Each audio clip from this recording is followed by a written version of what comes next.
다 같이 기도하겠습니다. 하나님 감사합니다. 오늘도 귀한 줄 허락해 주시고 저희 모두 예배의 자리로 인도해 주심을 감사드립니다. 아버지 하나님, 2025년 첫 번째 예배로 주님 앞에 영광 돌리기를 원합니다. 2025년에는 더욱더 주의 말씀에 합당한 자로 하나님께서 허락하시는 평안을 누리며 살아가는 우리 모든 지체될 수 있도록 도와주시옵소서.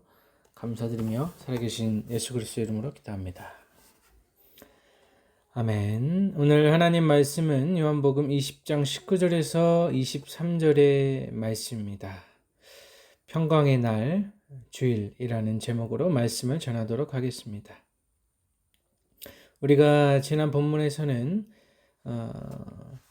예수 그리스도께서 막달라 마리아에게 나타나셨습니다.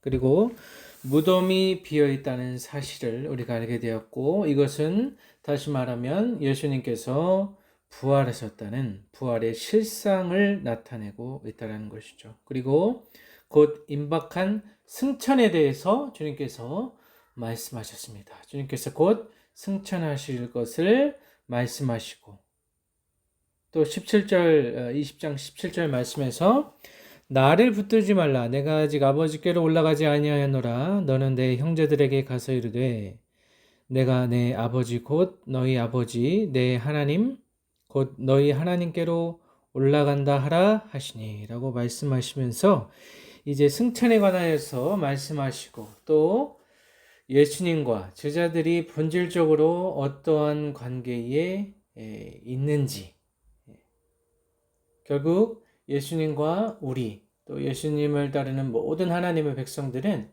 가족과 같은, 또 하나와 같은, 한 몸과 같은 관계로, 친밀한 관계로, 따뜻한 관계로, 사랑의 관계로 나아갈 수 있다는 것을 주님께서 말씀해 주고 계십니다. 오늘 본문은 주님께서 제자들에게 나타나신 것을 기술하고 있는데, 오늘 본문의 말씀은 하나님의 능력과 임재가 어떻게 이 제자들이라고 하면 곧 교회는 곧 우리 자신을 의미하는 것이기도 합니다. 그래서 하나님의 능력과 임재가 어떻게 이 교회된 우리에게 주어지는가에 대해서 말씀하고 있고, 또 하나님의 선교에 우리는 반드시 참여해야 될 것을 이야기하고 있습니다. 그래서 예수님과의 이 친밀한 관계 속에서, 그 친밀한 관계 속에서 또 우리는 하나님의 인격과 사역이 무엇인지에 대해서, 하나님의 사역이라고 하는 것이 무엇인지에 대해서 알게 된다는 것입니다. 또 이를 통하여서 이 본문을 같이 읽고 있는, 또 같이 듣고 있는 독자들에게 교회가 어떻게 그리스도를 통하여서 성령 안에서 하나님의 사명에 참여하고 있는지를 나타낸 본문이 바로 오늘의 본문이라고 볼 수 있습니다. 19절 말씀 보니까 이날 곧 안식 후 첫날 저녁 때에 제자들이 유대인들을 두려워하여 모인 곳의 문들을 닫았더니 예수께서 오사 가운데 서서 이르시되 너희에게 평강이 있을지어다 라고 말씀하십니다. 그래서 안식 후 첫날이라는 것은 요한복음 20장 말씀에서 우리가 또 창세기의 그 모티브를 발견할 수 있다고 했죠. 그래서 복음서의 창조 주제를 반영하고 있습니다. 최초의 그리스도인들이 이날 일요일에 주일에 한 주의 첫날을 교회가 모이기에 가장 적절한 날로 확신하면서 이제 모이게 됩니다. 하지만 이들 가운데 있었던 것이 바로 두려움이라는 것이죠. 유대인들을 두려워하여서 유대인들의 핍박과 이 어떤 일종의 방해, 또 유대인들의 이 거친 행동에 대해서 이들이 두려워했다라고 했습니다. 그래서 예수님의 곧 예수님에 대한 적대 세력들을 두려워했다고 볼 수가 있습니다. 그래서 교회의 첫 모임이라는 것이 결국 예배를 위해서 모인 것이 아니라 닫힌 문 뒤에서 유대 당국의 눈을 피해서 모였다고 볼 수 있다라는 것이죠. 그래서 닫혔다라는 것은 잠겼다라는 것이고 분명히 문이 잠겼다라는 것을 암시하고 있습니다. 하지만 역설적으로 이날은 곧 이 세상에서 이 세상의 역사 중에서 가장 위대한 날이죠.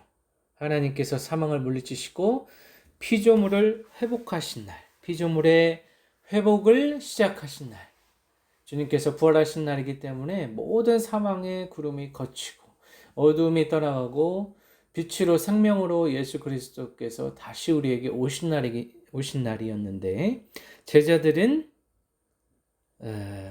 두려움에 떨고 있었습니다. 예수님은 문이 잠겼음에도 불구하고 예수님께서 오셔서 그 제자들 가운데 이제 서 계시는 모습을 우리가 보게 됩니다. 그러면서 예수님께서는 너희에게 평강이 있을지어다 이렇게 말씀하고 있습니다. 이게 평강이라는 것은 샬롬인데 전통적인 유대인의 인사라고 볼 수 있죠. 우리가 샬롬 이렇게 인사하기도 하죠. 오늘날에도 일반적으로 평강이 함께 하기를 혹은 만사 형통을 의미하고 있습니다. 이 부활의 저녁에 그리스도가 평강이라는 용어를 사용하고 있습니다. 단순히 예수님께서 인사하기 위하여서 인사의 목적이라기보다는 이제 너희들의 평생에 내가 함께 하겠다라는 일종의 복된 소식을 주님께서 우리에게 전하였다라고 해석할 수가 있습니다. 예수 그리스도의 죽음을 통하여서 그리고 이 죽음에 머무르지 않으시고 죽음과 부활을 통하여서 이 제자들에게 그리고 오늘날 이 땅을 살아가는 모든 그리스도인들에게 주님께서 평강을 말씀하고 있습니다. 평강이 있을지어다라는 말은 결국 예수님께서 십자가 도상에서 말씀하신 다 이루었다라는 말씀과 동일한 의미로 우리가 이해할 수 있습니다. 20절 말씀 보면 이 말씀을 하시고 손과 옆구리를 보이시니 제자들이 주를 보고 기뻐하더라 라고 했습니다. 예수님께서 제자들에게 하신 말씀은 자신의 행동, 자신의 흔적을 통하여서 이 십자가의 상흔을 통하여서 손과 옆구리를 보이시는 행동을 통하여서 주님께서 말씀하고 있습니다. 이 상처를 보이시는 행동을 통하여서 주님께서 말씀하고 있다라는 것입니다. 예수님 자신을 입증하는 증거가 아니고 그 상처들은 예수님께서 평강이 있을지어다 라고 얘기하셨을 때 이 평강의 원천이 바로 이 상처라고 말씀하고 있습니다.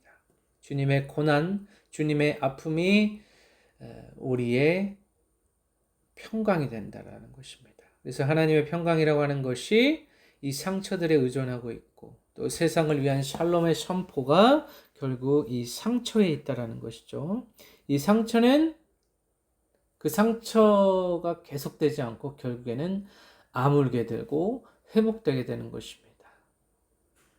예수님의 죽음에서 벗어나지 못하셨더라면 우리에게 평강도 없었을 것이죠.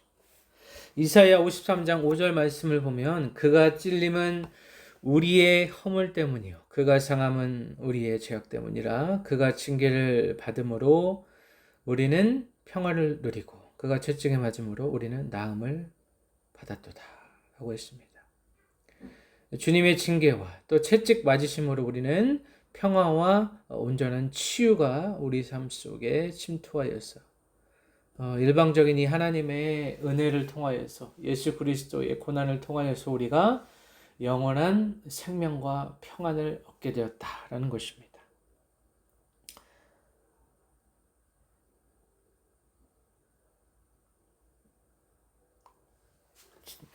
예수님은 그 두려움에 떨고 있던 그들에게 그들의 슬픔을 기쁨으로 또 두려움에서 진정한 예배자로 거듭나게 하십니다.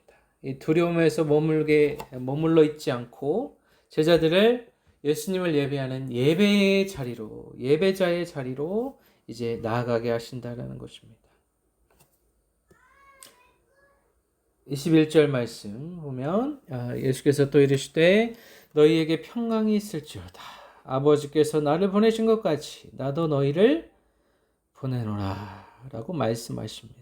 평강의 인사를 반복하셨다는 것은 제자들이 이 평강의 은혜를 가지고 제자들이 어떠한 사명을 수행해야 될 것인가에 대해서 말씀하고 있다는 것이죠. 제자들이 사역할 때에, 제자들이 사명을 감당할 때에 주님의 평강이 함께 하신다라는 것입니다. 오늘날 우리 교회에도 하나님의 평강이 임할 때에 이 평강의 능력으로 인하여서 우리가 하나님의 사명을 감당할 수 있다는 것이죠. 하나님의 자녀에게도 자녀의 사명에도 평강이 임하고 또 우리가 구약의 종말론적인 그 샬롬의 선포를 기억해 볼 때에 그리스도께서 악의 세력에 대해서 완전한 승리를 거두심으로 우리에게 평안을 그리고 영원한 생명을 더 이상 우리는 죽음을 맛보지 아니하고 영원한 생명을 얻게 되었고 그 예수님의 은혜로 그 은혜에 마땅히 보답하기 위하여서 우리는 하나님의 사명을 가지고 그 사명을 완전히 완수할 때까지 우리 인생을 다 바쳐서 살아가야 될 의무 또한 있다는 것입니다. 하나님께서 예수님을 보내시고 또 예수님은 제자들을 세상에 보내셨습니다. 그 제자들이 세상에 보내짐에 따라서 교회가 세워지고 오늘날까지 우리가 그토록 사랑하는 이 교회가 존재할 수 있었다라는 것입니다. 그래서 이 보냄받은 자들의 역할이 반드시 필요하다는 것입니다. 오늘날 교회의 건의가 실추되고 또 교회의 그 명예가 땅에 떨어지는 듯한 많은 일들이 벌어지고 있지만 결국 이 세상의 소망은 교회에 있음을 우리가 기억하시기를 바랍니다. 그래서 교회가 마땅히 하나님의 선교에 참여하는 것, 이것이 교회의 본질이라고도 볼 수 있고 또 하나님께서 우리에게 원하시는 하나님의 섭리 가운데 교회가 어떤 방향으로 나아갈 것인가에 대해서 주님께서 분명히 말씀해주고 계신다는 것입니다. 그래서 교회는 그리스도 안에 거함으로 또 궁극적으로는 성령을 받은 자들의 모임이라고도 볼 수 있죠. 이 성령을 받은 자들이 결국엔 하나님의 선교에 참여하고 있다라는 것입니다. 22절 말씀 보면 이 말씀을 하시고 그들을 향하사 숨을 내쉬며 이르시되 성령을 받으라 말씀하고 있습니다. 예수님의 말씀은 그분의 행동을 해설하고 있습니다. 이 숨을 쉬다라는 이 용어는 신약에서는 이곳에서만 나타나고 있습니다. 창세기 말씀에 이 용례가 있는데 창세기 2장 7절 말씀을 보면 여호와 하나님이 땅의 흙으로 사람을 지으시고 생기를 그 코에 불어넣으시니 사람이 생명이 되니라. 여기서 불어넣으셨다라고 말씀하시는 것이 같은 의미로 볼 수가 있는데 예수님이 성령을 부으시는 것은 결국에 하나님의 백성을 재창조하신다는 의미를 가지고 있습니다. 압축해서 설명드리자면 우리가 성령을 통하여서 다시 거듭난다라는 것이죠. 새로운 사람, 새 사람으로 우리가 거듭나게 된다는 것입니다. 그래서 단순히 예수님께서 숨을 내쉬는 것이 아니라 이 숨을 내쉼을 통하여서 결국 우리는 성령 체험을 통하여서 우리는 또 다른 사람으로 새 사람으로 죄에 얽매였던 이 과거 옛사람을 저버리고 새 사람으로 거듭날 수 있다라는 것입니다. 그래서 예수님의 성령으로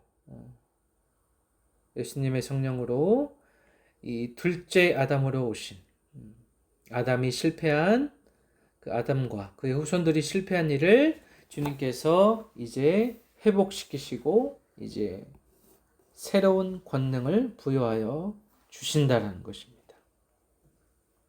그래서 우리가 세상에서 하나님의 대표자와 또 사역자로 살아갈 수 있다는 것입니다.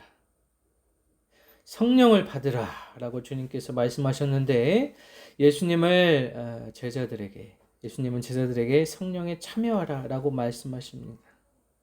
또 성자 하나님께 참여하라는 일종의 초청이라고 볼 수 있습니다. 성령을 받으라는 것은 성령 안에서 우리 모두가 성령으로 하나 되는 것을 의미하고 있습니다. 교회가 하나님과 하나 되고 예수님과 하나 되고 성령과 하나 되어서 하나님의 본성에 따라서 하나님의 그 본질을 찾아서 하나님의 목적을 찾아서 우리가 일해야 함을 나타내고 있습니다. 성령을 주시는 것은 영원한 생명의 시작이라고 볼 수 있습니다. 그래서 이 교회라고 하는 우리 공동체가 또 우리 개인 각자 한 사람이 하나님의 하시는 일에 사역자가 된다는 것이죠. 그리고 하나님의 은혜를 받는 수혜자가 된다는 것입니다. 그래서 우리는 수혜자와 사역자 두 가지 역할을 우리는 받게 되는 것이죠. 자, 23절 말씀, 너희가 누구의 죄든 사하면 사여질 것이요 누구의 죄든지 그대로 두면 그대로 있으리라 라고 말씀하십니다. 우리가 예수님을 믿고 따라간다고 했을 때 예수님께서 우리에게 권위를 주시는 것입니다. 우리의 권위가 아니라 우리가 예수님의 권위를 받아서 그 권위로 우리가 살아가는데 제자들이 지닌 사역의 권위에 대해서 또 말씀하고 있다는 것이죠. 교회의 사명을 결국에는 구체적으로 죄사함의 영역과 연결시키고 있습니다. 교회의 이 사명이라고 하면 이 총체적인 사명은 죄를 사함받는 것과 또 죄를 그대로 두는 것으로 요약할 수 있습니다. 교회의 긍정적인 면 또 부정적인 측면으로 나눌 수 있다는 것입니다. 어찌 보면 이렇게 마치 양날의 검과 같은 이러한 사명을 우리가 가지고 있는데 우리가 그래서 이 사명의 본질을 더욱더 중요하게 생각하고 내 인생 전체를 이 사명에 몸바칠 필요가 있다는 것입니다. 이 교회의 메시지라고 하는 것이 결국에는 그리스도를 통한 죄사함을 말하고 있죠. 또 죄사함을 통하여서 영생에 이르는 길을 이 진리의 길 되시는 예수 그리스도를 다른 사람에게 전하고 또 그들도 예수님과 같은 삶을 살게 만드는 것이 교회의 사명이라고 볼 수 있습니다. 뿐만 아니라 교회의 사명이라고 하는 것은 세상 사람들을 죄의 권세에서 해방시키는 것입니다. 그런 의미에서 23절 말씀을 다시 읽어보자면 너희가 누구의 죄든지 사하면 사해질 것이요 누구의 죄든지 그대로 두면 그대로 있으리라 주님께서 말씀하셨습니다. 주님께서 우리에게 주님의 권능을 허락하셨다는 이 막중한 이 책임감을 우리는 생각해 볼 필요가 있다라는 것입니다. 그래서 우리 한 사람 한 사람이 귀한 존재입니다. 결국 예수님의 자녀로 살아간다는 것, 또 하나님의 사역자로 우리 모두 부르심을 받았기 때문에 각자 맡겨진 그 사명을 통하여서 그 사명을 완수하고 성취해 나가는 그 과정 속에서 우리는 하나님의 뜻과 하나님이 어떠한 분이신가, 하나님의 본성에 대해서 본질적인 그 요소에 대해서 그 궁극적인 하나님의 궁극적인 관심에 대해서 우리는 깨달을 수 있다라는 것이죠.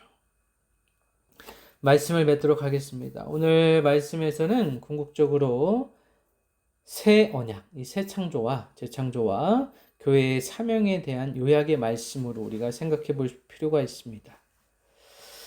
주님의 상처가 우리에게 평강을 가져다 주었습니다. 그리스도가 십자가에서 죽으심으로 구약에서 약속된 예언된 이 종말론적인 평강이 우리에게 임하게 된다는 것이죠. 예수님께서 단지 평강만을 허락하신 것이 아니라 또 죄의 담을 무너뜨리시고 우리가 절대로 해결할 수 없는 이 죄의 문제를 해결해 주시고 우리를 영원한 해방의 길, 영원한 진리와 자유의 길로 평안의 길로 우리를 인도하여 주셨다라는 것입니다. 그리고 무엇보다 하나님과의 이 멀어진 거리를 주님께서 하나님과 우리 사이의 거리를 완전히 제거해 주셨다는 것입니다. 그래서 우리를 우리는 예수님을 평강의 왕이라고 선포할 수 있다는 것이죠. 전할 수 있다는 것입니다.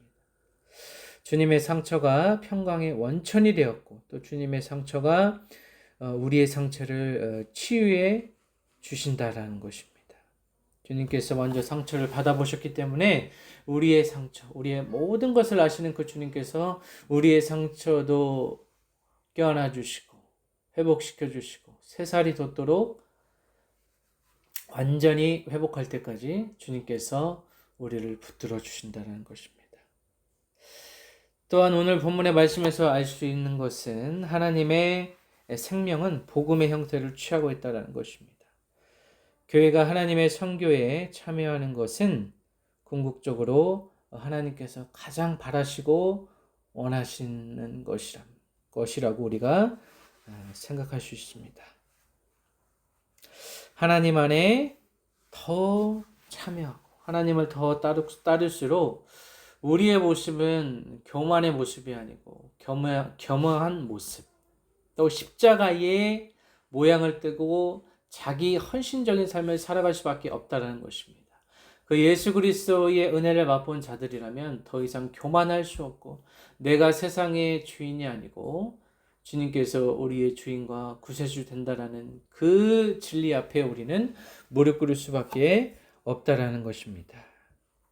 오늘 본문에서 예수님, 곧 둘째 아담 되시는 예수님은 새 창조가 시작될 때 교회에 살리는 영, 이 성령을 허락하여 주십니다.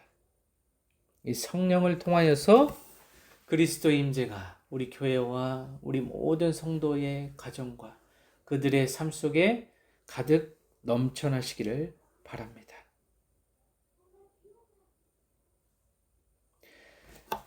고린도후서 5장 20절 말씀에 보면 그러므로 우리가 그리스도를 대신하여 사신이 되어 하나님이 우리를 통하여 너희를 권면하시는 것 같이 그리스도를 대신하여 간청하노니 너희는 하나님과 화목하라 라고 말씀하십니다. 예수님의 은혜로 우리는 하나님과 화목을 이루었고 이 화목을 계속해서 유지하고 발전시켜 나가고 완전 성화로 나아가는 것이 우리 그리스도인의 가장 중요한 일이라고 볼 수 있습니다. 하나님과의 거리에서 하나님과 친밀해지는 것을 막고 있는 것이 있다면 우리 안에 우상과 여러 가지 중독으로 힘들어하는 자들이 있다면 그 모든 것을 제거하시기를 바랍니다. 우리 안에 모든 우상을 제거할 때, 모든 중독을 제거할 때 하나님께서 세상에서는 절대로 맛볼 수 없는 평강의 은혜를 우리에게 허락하여 주실 것입니다. 주님의 날, 첫 번째 주의 날, 예수님은 두려움에 가득 찬 제자들 한가운데 나타나셨습니다. 오늘 이 예배의 자리 가운데 주님께서 함께 계십니다. 평강으로 함께 계십니다. 우리의 모든 두려움, 이 세상을 살아갈 때의 모든 두려움을 이 시간 내려놓으시고 두려움이 예수 그리스도의 평안으로 떠나가시기를 간절히 축원합니다. 예수님은 교회의 두려움을 죄사함으로 바꾸셨습니다. 하나님의 평강으로 변화시켜 주셨습니다. 하나님의 성령 안에서 하나님의 사명에 순종하는 반응으로 우리는 살아가야 될 줄로 믿습니다. 하나님의 일에 참여하라는 오늘의 말씀, 이 명령을 반드시 기억하시기를 바랍니다. 이 시대를 살아가는 모든 교회를 향한 오늘의 말씀을 통하여서 주님께서 세상을 감당할 힘을 주시고 또한 성령으로 평강으로 주님께서 우리에게 맡기신 일을 능히 차고 넘치게 감당할 줄 믿습니다. 주님께서 오늘 말씀하십니다. 너희에게 평강이 있을지어다. 너희에게 평강이 있을지어다.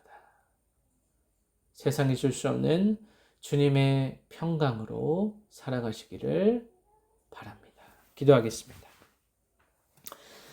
아버지여, 부족한 종의 말씀을 전했습니다. 이 땅을 살아가면서 우리가 주님과의 거리가, 하나님과의 거리가 멀어질 때가 많습니다. 우리의 죄로 인하여서, 우리의 더러움으로 인하여서 거룩하지 못함을 통하여서, 정결하지 못함을 통하여서 아버지 하나님, 내 자신이 이기적인 마음으로, 교만한 마음으로 하나님을 배신하고 하나님을 멀리하고 주님을 잊고 살아가는 날이 많습니다. 아버지 역사하여 주시옵소서. 성령께서 역사하여 주시옵소서. 우리 안에 모든 더러운 것들이 떠나가고 거룩함으로 채워지고, 아버지께서 성령을 이 땅에 성령 하나님 보내주셨습니다. 성령 하나님의 그 세미한 음성 따라서 살아가길 원합니다. 더욱더 민감하게 분별력을 통하여서, 통찰력을 통하여서, 하나님께서 주시는 이 하늘의 은혜를, 이 은혜들을 통하여서 우리가 더욱더 우리의 눈이 달라지고 우리의 시선이, 우리의 손과 발이 하나님이 원하시는 방향으로 나아가기를 원합니다. 주님께서 오늘 말씀하십니다. 너희에게 평강이 있을지어다. 이 평강의 날 주일에 하늘의 은혜로, 이 평강의 은혜로 살아가기를 원합니다. 아버지께서 임재하여 주시고 우리 모든 지체의 가정 속에, 그들의 삶 속에, 그들의 가정 속에, 그들의 자녀와 모든 삶의 터전 가운데 주님께서 함께 하시기를 원합니다. 평강으로 임하여 주시옵소서.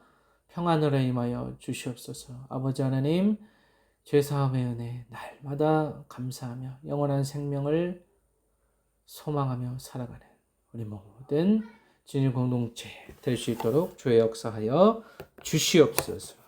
감사드리며 살아계신 예수 그리스도의 이름으로 기도합니다. 아멘.